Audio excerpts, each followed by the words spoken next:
Good morning, everyone. It's your very own Buddy Block reporting here for the umpteenth time, telling you for the another umpteenth time that it is a beautiful day outside. It's already sunny, so I already know that the day's going to be gross.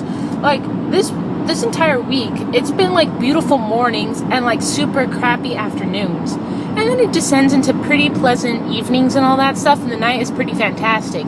But I don't know, there's finally consistencies going on, which makes me fear about the inconsistencies that may be in store. Anyways, I am also pleased to announce that one of our stray cats finally had her little kittens yesterday. And the reason why I couldn't make any posts about it was because there were some electricians working on some power lines nearby, so they cut off our power from like 8 in the morning all the way to or like 6 in the evening. They took a really long time with their stuff, but I'm pretty sure, they did a pretty good job with their maintenance and stuff. I mean, they did leave the cones there in the street. They didn't pick up after themselves, darn them all.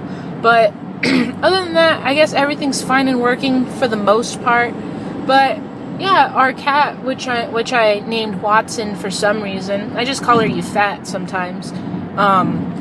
She had 5 kittens, 3 gray ones just like herself, 1 orangey one, and 1 black. And they're so tiny, oh my gosh.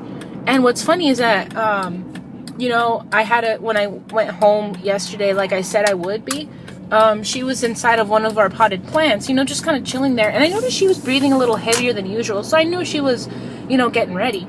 And so I told my mom about it. And my mom's like, oh shoot, we should like make a bed for her or something, just in case. And then when we went back outside, she already had one of her kittens, right there in the dirt. And she was just like contorted in between the plant roots. And it was kind of funny and kind of really sad at the same time. It's one of those things. But we were able to wiggle her out. And, with much care, I grabbed her little tiny kitten and put her with a makeshift bed, which is just literally a cardboard box and a really, really old towel that we've had for 17 years? I don't know, when did Beauty and the Beast come out? Because that's what was on the blanket itself, just like Belle and all that stuff. Well, Belle now has blood on her hands, but at least, she got to witness the miracle of life 5 times over. It's really nice. I still remember when I was about 8 years old, I was over at my aunt's house when they used to live back in Riverside and stuff. And they also had like a butt ton of stray cats over there. One of them had gotten pregnant too.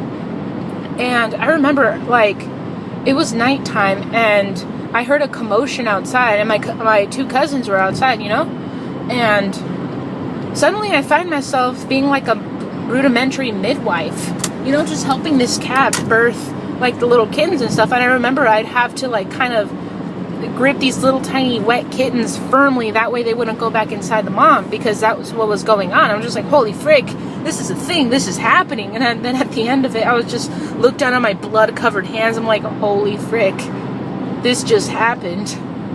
And it's a blur afterwards, but I'm pretty sure those kittens lived a pretty good long time, because this was like a super long time ago, 12 years ago? So they're well into their mid years, I guess, if they live that long, because once again they are stray cats. But oh goodness gracious, cats are something else. Wow. Anyways, enough about me and reminiscing about the time I helped a cat give birth. Goodness gracious. I hope you have a good day, and if it isn't a good day, treat yourself to a little something. And until we meet again next time, and I really hope you do. Bye. My truck is green.